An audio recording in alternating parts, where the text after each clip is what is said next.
I was previously quite fond of Ayn Rand. I am not sure I ever fully qualified as an objectivist.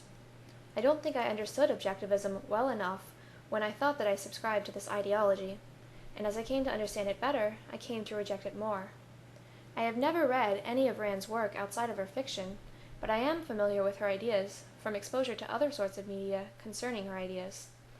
I understand that her fiction is supposed to be romantic, that is, it is supposed to represent what it portrays as an ideal, man as he ought to be. In Rand's view, this ought is based in the extremely rigid moral framework put forth by objectivism. Rand had heroes in her stories, men who exemplified all that is good. However, I think there is something very troubling about considering these characters the standard of how an individual should act. Because Rand's heroes were coming from the perspective of having the moral high ground and having unwavering certainty in that conviction, they felt no need to attempt to empathize with most of the other characters in the novels. They considered these people immoral and condemned them for this, but what's more, they actually viewed these people with such disdain that they did not value their lives as human beings.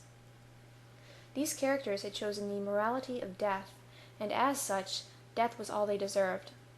It is precisely this kind of reasoning that leads to attempted justifications by the contemporary Ayn Rand Institute for things that I would consider to be atrocious, such as the claim that the treatment of Native Americans by European settlers was just.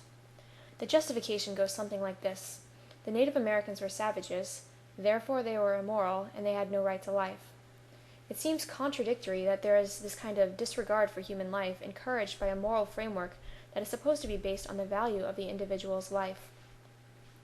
I think this kind of rigidity in thinking stems in part from ideas about free will. Rand believed that humans possess a will free from causality, so no matter how terrible the circumstances one is in, one can always choose to be a better person in accordance with the objectivist framework. If one chooses not to be moral, this reveals a fundamental flaw in his nature. It would seem that the stakes for not adhering strictly to the tenets of objectivism are high. If one does not conform to this model, then he does not value his own life, and neither should others value his life. In this sense, it seems like adherence to this moral framework is based in fear, and I think that this is toxic to the individual who holds these views. Fear can be a terribly powerful and terribly dangerous emotion, and I do not think it is conducive to one's happiness to follow out of fear a moral guideline that is supposed to promote the individual's happiness. How I differentiate myself from this way of thinking is not to reject ethics in its entirety. I still think that it is possible to discuss better and worse ways for individuals to lead their lives relative to certain goals. And while I do think that there are certain principles that will lead to a happier and more fulfilling life for most people, I do not think that the goal of asking these questions about how one should live one's life should be to find a universal and objective set of principles that apply to all people at all times, completely disregarding context.